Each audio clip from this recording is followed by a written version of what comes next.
তামাক চাষের আখড়ায় পরিণত হয়েছে খাগড়াছড়ির দিঘিনালা উপজেলা। এই উপজেলার 5টি ইউনিয়নের ফসলি জমি, স্কুল কলেজ, মাইনী নদীর তীর, এমনকি বসতবাড়ির আঙিনায় ব্যাপক হারে ছড়িয়ে পড়েছে ক্ষতিকর তামাক চাষ। নিরুৎসাহিত করতে কোনো ধরনের উদ্যোগ না থাকায় দেশি বিদেশি কোম্পানিগুলো তামাক চাষে চাষিদের অধিক মুনাফা আর অগ্রিম অর্থ সুবিধা দিয়ে দিন দিন বাড়াচ্ছে তামাকের চাষ। এতে মাইনী নদীর তীরবর্তী ফসলি জমির প্রায় পুরোটাই এখন তামাকের দখলে। অপরদিকে তামাক চাষে নিরুৎসাহিতকরণে সরকারি বা বেসরকারি কোনো সংস্থার কার্যক্রমও চোখে পড়েনি। সে কারণে তামাকের বিকল্প ফসল চাষে কৃষকদের সাড়া পাচ্ছে না। কৃষি সংশ্লিষ্ট সূত্রে জানা যায়, প্রতি বছর বন্যার কারণে মাইনী নদীর তীরবর্তী ফসলি জমিতে পলি জমে। তাই এসব জমিতে ফসল উৎপাদন অনেক বেড়ে যায়, আর এই কারণেই তামাক কোম্পানি এই অঞ্চলকে বেছে নিয়েছে।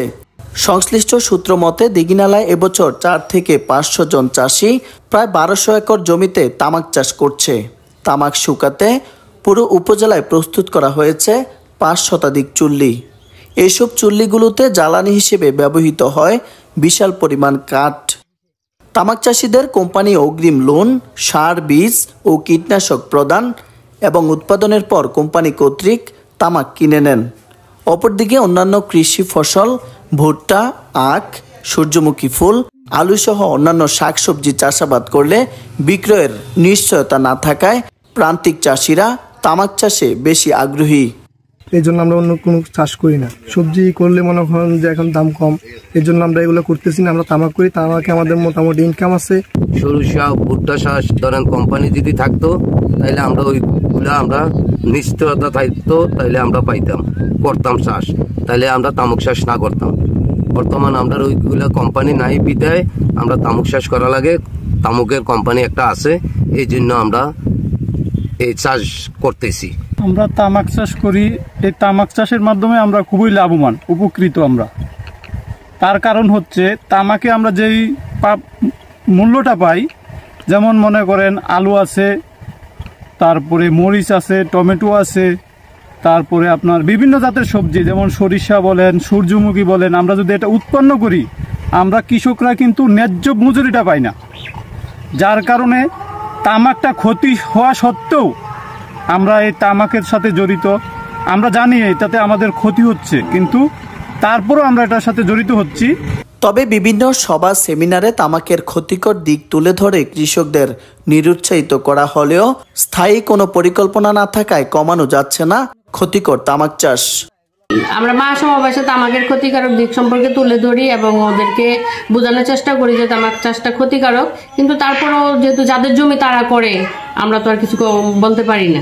কলেজের পক্ষ থেকে একাধিকবার তামাক চাষ না করার জন্য নিষেধ করেছিলাম, কিন্তু যেহেতু এটা কলেজের জায়গা না, আরেকজনের জায়গা, তারা নিষেধ অমান্য করে তামাক চাষ করেছে। তামাক চাষ স্বাস্থ্যের জন্য অবশ্যই ক্ষতিকর। তামাক চাষিদের দীর্ঘমেয়াদী রোগ দেখা দিতে পারে, যার ফলে তামাক চাষিদের শ্বাসকষ্ট, ক্যান্সারের ঝুঁকির পাশাপাশি কমে যাচ্ছে হজম শক্তিও। তাই সকলকে তামাকের ক্ষতিকর প্রভাব সম্পর্কে সচেতন হওয়ার আহ্বান স্বাস্থ্য বিভাগের।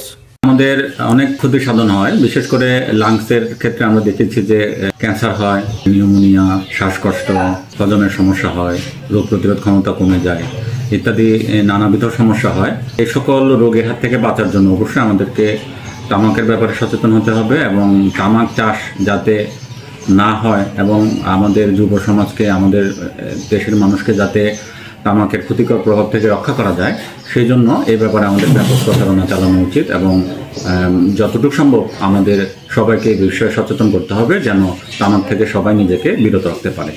কৃষি বিভাগ জানায়, গেল বছরের তুলনায় এবছর তামাক চাষ বেড়েছে। তামাকের বিকল্প হিসেবে বিগত বছরগুলোতে কৃষকদের যে সকল ফসল দেয়া হয়েছে তার সঠিক দাম না পাওয়া ও বাজারজাত করতে না পারায় ক্ষতিগ্রস্ত হচ্ছে কৃষকরা। আর এইসব কারণে তামাক কোম্পানিগুলোতে প্রতিযোগিতা বৃদ্ধি পেয়েছে। আমরা যদি 2023-24 অর্থ বছরের দিকে নজর দিই, তখন এখানে একটি প্রতিষ্ঠান ছিল এবং বলা যায় যে কিছুটা তামাক কমিয়েও আসছিল। মাত্র 430 হেক্টর জমিতে তামাক চাষ হয়েছিল। ইদানিং দেখা যাচ্ছে তামাক চাষ বেড়ে যাচ্ছে। যে তামাকের বিকল্প হিসেবে যে ফসলগুলো আমরা বিগত বছরগুলোতে কৃষকদের দিয়ে আমরা চেষ্টা করেছি। দেখা গেছে যে সঠিক দাম না পাওয়ার কারণে, সঠিক বিপণন ব্যবস্থা না থাকার কারণে কৃষক আসলে কিছুটা তামাকের তুলনায় কিছুটা ক্ষতিগ্রস্ত হয়েছে বা সেভাবে মূল্য পায়নি। এইসব কারণে তামাক কোম্পানিগুলোর মধ্যে প্রতিযোগিতাও বৃদ্ধি পেয়েছে। তবে উচ্চ মূল্যের মশলা জাতীয় ফসল, ভুট্টা, সূর্যমুখী, সরিষার চাষাবাদে উৎসাহিত করে তামাক চাষ কমানোর উদ্যোগ রয়েছে বলে জানায় কৃষি বিভাগ। দিঘিনালা থেকে মোহাম্মদ আলামিনের পাঠানো তথ্য ও ভিডিও চিত্রে ডেস্ক নিউজ, মানিকছড়ি বার্তা।